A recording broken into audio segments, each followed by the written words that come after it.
Hello and welcome to my channel knowledge of standard. आज मैं आप लोगों को अपने वीडियो में बताने वाला हूँ पीपैप के पार्ट 5 वीडियो में, जो कि कंटिन्यू आप लोगों को एक ट्रेनिंग प्रोवाइड की जा रही है जो कि बिल्कुल फ्री है। आगे पीपैप के कंटिन्यू वीडियो को जानने के लिए प्लीज़ आप लोग से रिक्वेस्ट है कि लाइक शेयर एंड सब्सक्राइब ज़रूर करें। आज का जो टॉपिक है मैं आपको नीचे यहाँ सब्जेक्ट में बता रहा हूँ कि क्या है कि वो customer notification and submission requirements क्या होती है पीपैप के अंदर, उसके टर्म्स को समझेंगे कि वो जो भी हमें बताते हैं वो किस तरीके से होती है और उसे किस तरीके से हमें फॉलो करना चाहिए और कहाँ कहाँ हमें समझने की ज़रूरत है उनको समझेंगे। तो चलिए स्टार्ट करते हैं वीडियो को कंटिन्यू करके। फर्स्ट हमारे इसमें क्या है कि कस्टमर नोटिफिकेशन क्या होती है उसको समझते हैं। यहाँ पर कि नोटिफिकेशन जो हमारा बोल रहा है पीपैप के अंदर, वो हमें क्या बता रहा है कि कोई अगर डिज़ाइन हो या कोई प्रोसेस हो या कोई जगह या साइट अगर चेंज होती है तो हमें कस्टमर को नोटिफाई करना है। क्या नोटिफाई करना है कि कस्टमर जो हमें ऑथराइज्ड है कि जो भी हमें पार्ट के लिए ऑथराइजेशन देती है और उसे हमें पीपैप के थ्रू वहाँ पे नोटिफिकेशन देनी है। यानी कस्टमर को हमें इन्फॉर्म करना है कि हमारे पार्ट में डिज़ाइन और प्रोसेस और साइट में कोई भी चेंज होती है तो हमें अपने कस्टमर को बतानी है, जो कि हमें कस्टमर नोटिफिकेशन के अंदर में वो बताना चाह रहा है। नोट में समझते हैं, नोट में क्या है। नोट में कहना चाह रहे हैं कि ऑर्गेनाइजेशन जो है वो रिस्पॉन्सिबल होता है किसके लिए, ऑथराइज्ड कस्टमर को बताने के लिए कि हमारे यहाँ पे कोई चेंज आई है पार्ट में, डिज़ाइन में या मैन्युफैक्चरिंग प्रोसेस में। ये रिस्पॉन्सिबिलिटी किसकी है, ऑर्गेनाइजेशन की, यानी सप्लायर की जो पार्ट बना रहा है अपने कस्टमर के लिए। तो आगे समझते हैं इसको कि जो हमारे यहाँ चेंज होता है या फिर नोटिफिकेशन जो होती है कस्टमर की, वो किस किस टाइप्स की होती है, उसके टर्म्स क्या हैं और उसके अगेंस्ट में वो क्या क्लैरिफिकेशन देना चाहता है उसकी बात कर रहे हैं। तो आइए इसको पॉइंट को समझते हैं कि चेंज जो रिक्वायरमेंट है या फिर जो नोटिफिकेशन है वो किस किस टाइप्स के हो सकते हैं। तो पहला पॉइंट हम इसको समझेंगे कि जो भी अगर हमारा कंस्ट्रक्शन यूज हो रहा है, यानी जो भी पार्ट हमारा बन रहा है उसका मटेरियल जो है, जो कि हमारे प्रीवियस मटेरियल से जो प्रीवियस पीपैप के अप्रूव्ड हुए हैं कस्टमर के थ्रू, उसमें अगर कोई चेंज होती है,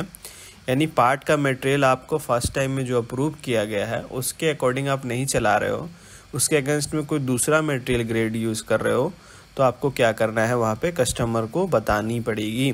और कस्टमर से वहाँ पे आपको अप्रूवल भी लेना पड़ सकता है, जो कि उसके लिए बहुत ही इम्पोर्टेंट फैक्टर यहाँ पे माना जाता है, जो कि आपको इस जगह एरिया में वो क्लैरिफिकेशन दे रहा है। दूसरा पॉइंट है कि प्रोडक्शन फ्रॉम न्यू और मॉडिफाइड टूल्स। ठीक है, इसके अंदर क्या कहना चाह रहे हैं कि अगर आप प्रोडक्शन जो कर रहे हो, जिस पार्ट के लिए आपको अप्रूवल दी गई है, उसके अंदर अगर आप कोई मॉडिफिकेशन कर रहे हो या फिर कोई नया टूल यूज़ कर रहे हो या फिर आप जिस टूल के लिए आप परमिशन लिए थे उस पार्ट को बनाने के लिए,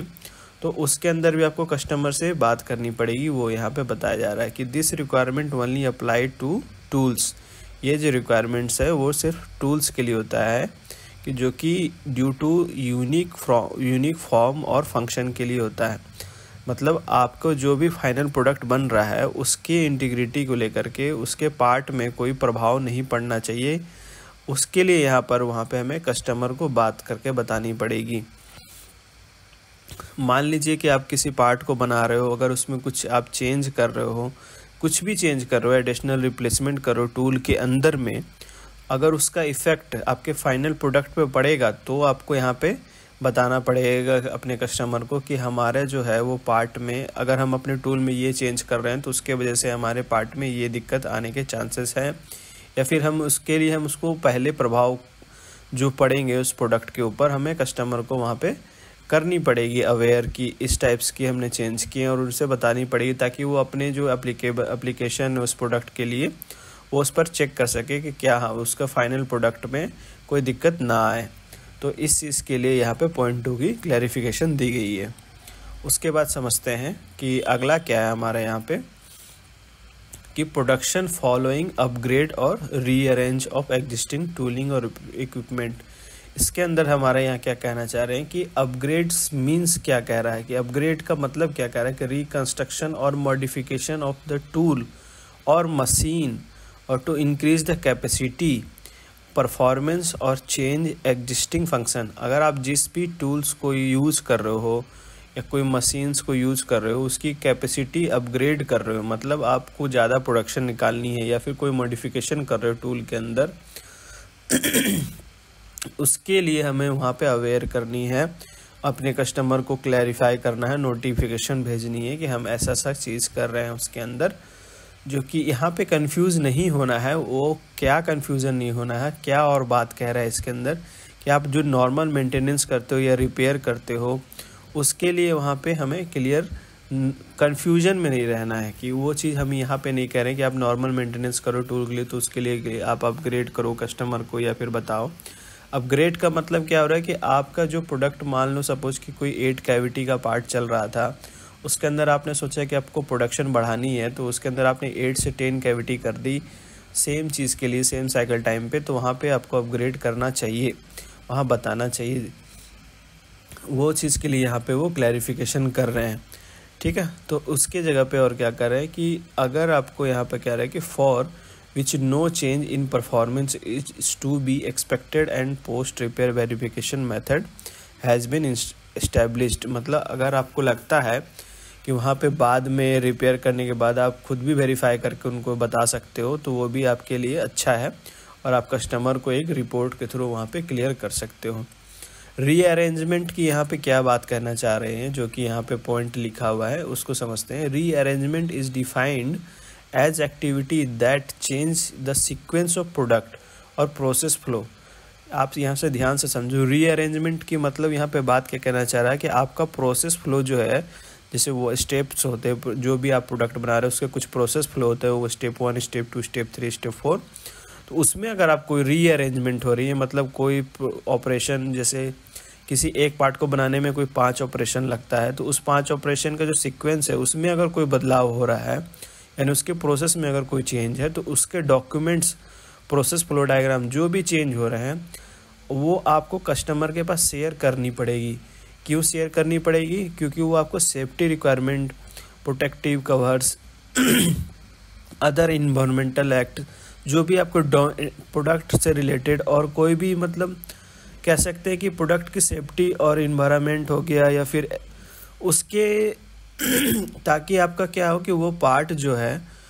एक सेफ कंडीशन पे एक मार्केट में उतारा जाए ताकि उससे किसी को नुकसान ना हो और एक अच्छा प्रोडक्ट बनकर वहाँ से निकले, ताकि वो एक जाके फेलुअर पार्ट ना बन जाए किसी भी कस्टमर के लिए। वो उस चीज़ को एलिमिनेशन करने के लिए आपको वहाँ पे इन्फॉर्म करना पड़ेगा कि हमारा जो प्रोसेस में है वो किस तरीके का चेंजमेंट आया है, हम इस तरीके से चला रहे थे अब इस तरीके से चला रहे हैं, जो भी है आपको वहाँ पे प्री इन्फॉर्म करनी पड़ेगी। तो पॉइंट नंबर 3 में आपको ये 2 चीज़ का ध्यान रखना, अपग्रेड और रीअरेंजमेंट। अगर जिनको नहीं समझ में आ रहा है तो प्लीज़ आप लोग इनको एक बार अपने रिपीट करके स्क्रीनशॉट लेके आप पढ़िए, इसको अच्छे तरीके से समझ में आएगा। बाकी मैं पूरी कोशिश कर रहा हूँ कि आपको इनको क्लियर करूँ। आगे चलते हैं कि पॉइंट 4 हमारा क्या कहता है कि चेंज और रिक्वायरमेंट में production from tooling and equipment transferred to a different plant site from an additional plant site. ठीक है, कहने का मतलब क्या है कि आप प्रोडक्ट जो ले रहे हो या प्रोडक्ट आप डेवलप करके जो कस्टमर के दे रहे हो उसका जो प्लांट लोकेशन है, मतलब आप किस लोकेशन पे बना रहे हो उसको अगर कहीं ट्रांसफ़र कर रहे हो अपने लोकेशन, सपोज कि आपके पास एक प्लांट ए से आपका प्रोडक्ट पास हुआ है पीपैप के थ्रू, तो अगर आप उसी प्लांट ए से आप प्लांट बी से सेम पार्ट को भेजना चाह रहे हो, मतलब आपका प्लांट मूव हो रहा है किसी एक लोकेशन से दूसरे लोकेशन पे, तो आपको इन्फॉर्म करनी पड़ेगी पहले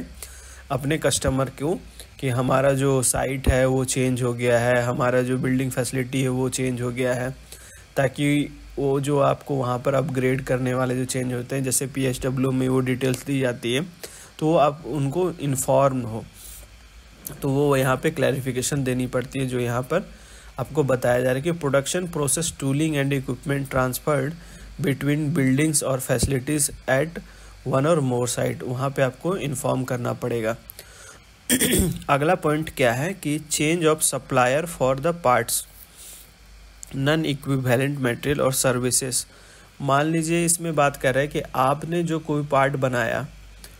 आपके पार्ट के अंदर कुछ ऐसे इक्विपमेंट है जो आपके ऑपरेशन में नहीं होती है, वो कहीं आप थर्ड पार्टी से कराते हो, तो अगर उसके ऑपरेशन में भी अगर कोई चेंज आ रहा है या फिर कोई सर्विस ले रहे हो आप बाहर से, उसके बाद अपने कस्टमर को आप भेज रहे हो, तो वो आपका जो मटेरियल्स हैं, जो भी वहाँ पे सर्विस हैं, वो ऑर्गेनाइजेशन ही मतलब सप्लायर ही रिस्पॉन्सिबल होगा कि अपने अंदर जो चाइल्ड्स पार्ट के आइटम्स के उसके क्लैरिफिकेशन हो गया या उसके अंदर चेंजमेंट हो गया, तो वो अपने कस्टमर को प्रोवाइड करे कि हमारे यहाँ ये चेंज हुए हैं, और जो भी पार्ट्स के अंदर जो भी चेंज आए, मतलब अपने सब सप्लायर के अंदर भी अगर कोई चेंज आ रही है तो वहाँ पे आपको वहाँ पे कस्टमर को बताना पड़ेगा कि इस सप्लायर के थ्रू हम ये ले रहे थे और उस प्रोडक्ट के अंदर हमारा जो प्रोडक्ट हम आपको दे रहे हैं उसमें ये सारी चीज़ें चेंजेज हो रही है। तो वो क्या करेंगे कि वो अपने लेवल पे जाके चेक करेंगे कि क्या इससे कोई दिक्कत आ सकती है या नहीं आ सकती, या उनके प्रोडक्ट एज यूजुअल ओके बनेगा, तो वो वहाँ पे वो क्लियर करेंगे। जैसे कि एग्जांपल में यहाँ पे दे भी रखा है, हीट ट्रीटनिंग और प्लेटिंग कई लोग बाहर से कराते हैं, तो वो चीज़ों को यहाँ पे केयर करने के लिए बोलेंगे। अगला क्या है कि product produced after the tooling has been inactive for volume production for 12 month और मोर देन, मतलब कहना चाह रहे हैं कि अगर आपके पास कोई प्रोडक्ट पीपैप के थ्रू अप्रूव्ड हो चुका है और उस प्रोडक्ट को आप 1 साल से ज़्यादा आप मतलब यूज़ नहीं कर रहे हो, मतलब आप सप्लाई नहीं भेज रहे हो अपने कस्टमर के पास, तो भी वहाँ पे आपको दोबारा से जब आप उसको चलाओगे तो वहाँ पे आपको अपने कस्टमर को इन्फॉर्म करनी है कि, या फिर कस्टमर आपको बताएगा कि कोई स्पेसिफिकेशन करे कि वो उन चीज़ों को चेक करना चाहता है, तभी उसके बाद ही वो आपका मतलब एक टाइम ड्यूरेशन अगर 1 साल से ज़्यादा हो जाता है तो वहाँ पे आपको ऑलरेडी कस्टमर को बताना पड़ेगा, और उसके अंदर अगर कोई भी एग्जिस्टिंग पॉइंट लगता है उनको कि कुछ चेंज हुआ है या फिर ज़रूरी है चेक करना है या CTQ है, तो वो चीज़ वहाँ पर वो चेक करके या फिर वो पीपैप के थ्रू जा करके उन चीज़ों को ध्यान रख करके आगे आपको प्रोडक्शन के लिए, सप्लाई के लिए मूव कराते हैं। तो इस पॉइंट में यहाँ पे चेंज रिक्वायरमेंट का नोटिफिकेशन के लिए ये पॉइंट को क्लियर किया गया है। आगे समझते हैं कि product and process change related to component of product manufacturing internally और मैन्युफैक्चर्ड बाय सप्लायर। इसके अंदर क्या पॉइंट कहना चाह रहा है कि any change including change at the supplier to the organization and their supplier that affect the customer requirement. Same चीज़ है कि अगर कोई भी हमारे पार्ट्स के लिए जो हम अपने कस्टमर के लिए अप्रूवल लिए हैं, उस पार्ट में अगर कोई भी चाइल्ड्स पार्ट हो या फिर कोई भी चीज़ चेंजमेंट हो, तो वहाँ पे उस चीज़ को क्लियर करने के लिए बता रहे हैं कि आपको वहाँ पे function by durability, by performance और बाय फील और फंक्शन के थ्रू उनको चेक करके वहाँ अपने कस्टमर को इन्फॉर्म करना है कि यहाँ हमारे पार्ट्स में या कंपोनेंट्स में कोई दिक्कत नहीं है, हम इसको इस तरीके से भेज रहे हैं एज यूजुअल हमारा सप्लायर चेंज होने के बाद भी। तो उस चीज़ की क्लैरिफिकेशन यहाँ पे दे रहा है पॉइंट नंबर 7 में। 8 नंबर पॉइंट क्या है कि चेंज इन टेस्ट और इंस्पेक्शन मेथड, न्यू टेक्निक और no effect on acceptance criteria. तो इसमें आपको सिंपली समझ में आ रहा है कि अगर आप जो पार्ट बना रहे हो उसमें कोई इंस्पेक्शन मेथड जो है, मतलब आप उसको जो चेक करते हो पार्ट को कि वो सही बन रहा है या गलत, अगर उसके लिए कोई नई टेक्निक या फिर नया कुछ चेंज करते हो कि हम इस क्राइटेरिया के थ्रू कोई चेंज हो रहा है कि नहीं हो रहा है, उस चेंज मेथड को लेकर के आपको कस्टमर को बताना पड़ेगा कि हमारे यहाँ पे ये इस तरीके से चेंज होता है, और उसका एविडेंस भी वहाँ पे शो करना पड़ेगा कि जो आपने नया मेथड और नया कैपेबिलिटी जो है वो ओल्ड के मुकाबले वो किस तरीके से सही काम कर रहा है कि नहीं कर रहा है, उसको वहाँ पे क्लैरिफाई किया गया है और आपको वहाँ पे कस्टमर को बताना है। इसमें क्या है कि एडिशनली है ये पॉइंट कि जो बल्क मटेरियल के लिए हम आपको आगे पॉइंट क्लियर करेंगे जो इसके फॉर्मेट्स होंगे, तो उसमें क्या करा कि अगर आप नए सोर्स रॉ मटेरियल के थ्रू जाते हैं और एग्जिस्टिंग सप्लायर के थ्रू जा रहे हो, अगर उसी में है, तो वहाँ पे आपको वहाँ पे बताना पड़ेगा कि this change would be normally expected to have an effect on the performance of the product. अगर आप रॉ मटेरियल चेंज करेंगे तो ऑलरेडी उसमें कुछ ना कुछ मतलब चेंज दिखेगा और हो सकता है कि उस प्रोडक्ट का इफेक्ट पड़े, उस प्रोडक्ट पर इफेक्ट पड़े रॉ मटेरियल के थ्रू, तो वहाँ पे आपको वहाँ पर ऑलरेडी आपको इन्फॉर्म करना पड़ेगा कस्टमर को, जो कि पॉइंट नंबर 9 में और यहाँ पर 10 में भी वही कहना चाह रहे हैं कि उसके जो मतलब अपीयरेंस में हो गया या फिर जो विजुअल में चेक करने में वहाँ पे जो इफ़ेक्ट है वो आपको पार्ट के परफॉर्मेंस में दिख जाएगा। तो उसके लिए आपको वहाँ पर प्री इन्फॉर्म करना पड़ेगा अपने कस्टमर को। सो आगे समझते हैं इसके अंदर और क्या है। इसके अंदर अब हम जान रहे हैं कि कस्टमर नोटिफिकेशन के बारे में हमें पता चल गया। अब सबमिशन जो है उसके अंदर क्या कहना चाह रहे हैं वहाँ पर पीपैप के अंदर, उसको समझते हैं कि submission to customer, submit the document in the following situation before product the shipment. आगे मैं आपको बताऊँ कौन से टेबल की बात कर रहे हैं कि जो डॉक्यूमेंट हैं वो आपको सबमिट करने हैं अगर आपको उस सिचुएशन के बारे में पहले से पता है कि वहाँ वो चीज़ें चेंज हुई है और ये दिक्कतें आ सकती है, तो आपको पहले इन्फॉर्म करनी है और बाय थ्रू डॉक्यूमेंट के करनी है। डॉक्यूमेंट जो है वो आपको ढंग से अच्छे तरीके से रिव्यू करनी है, अपडेट करना है, जो कि एक बहुत नेसेसरी है। ठीक है। All applicable items in the PPAP file regardless of whether or not the customer request a formal submission. अगर लगता है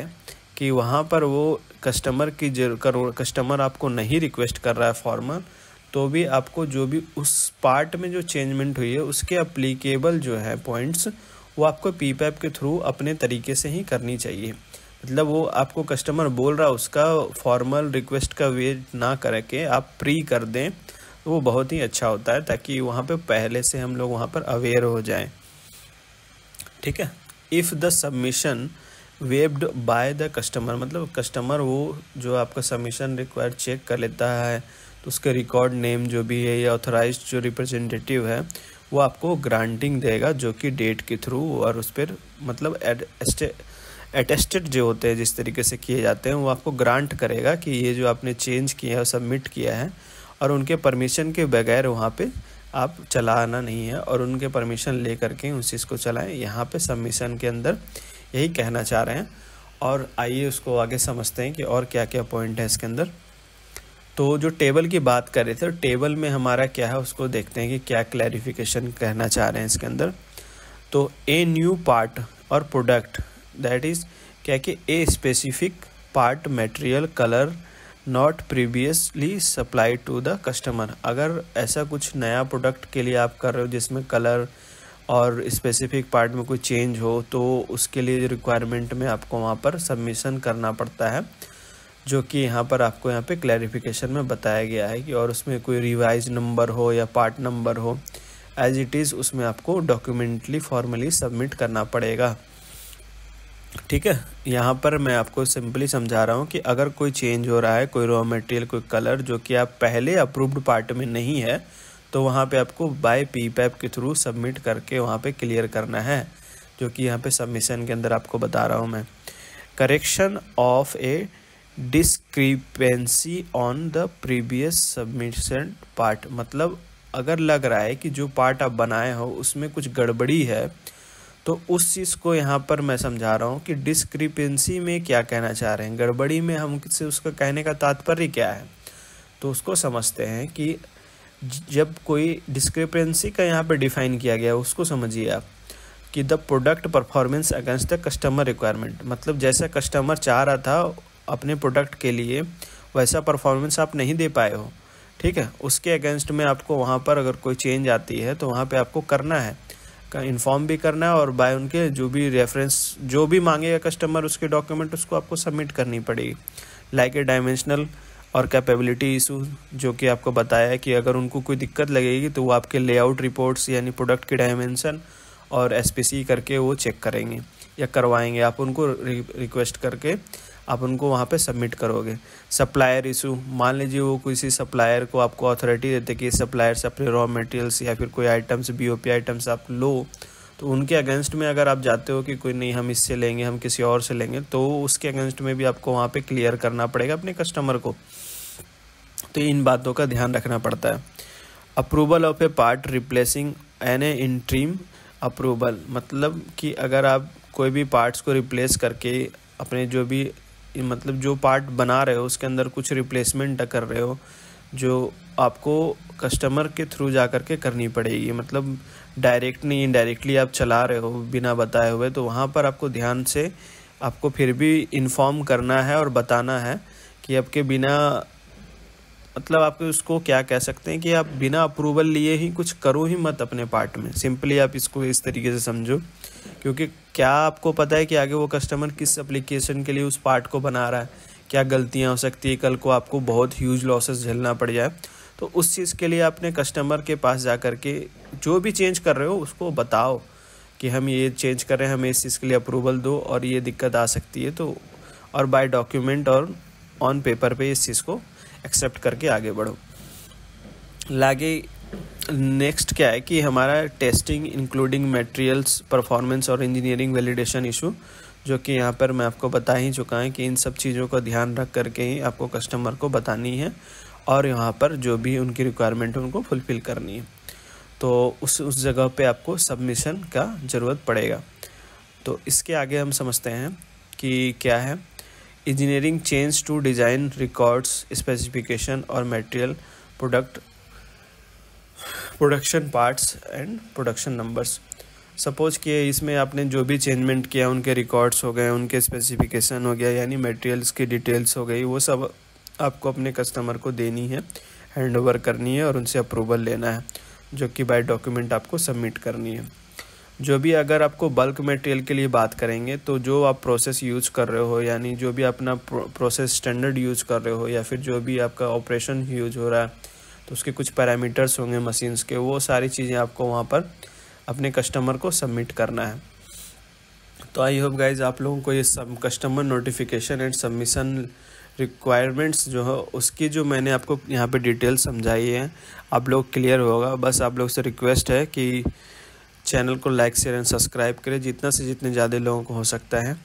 थैंक यू।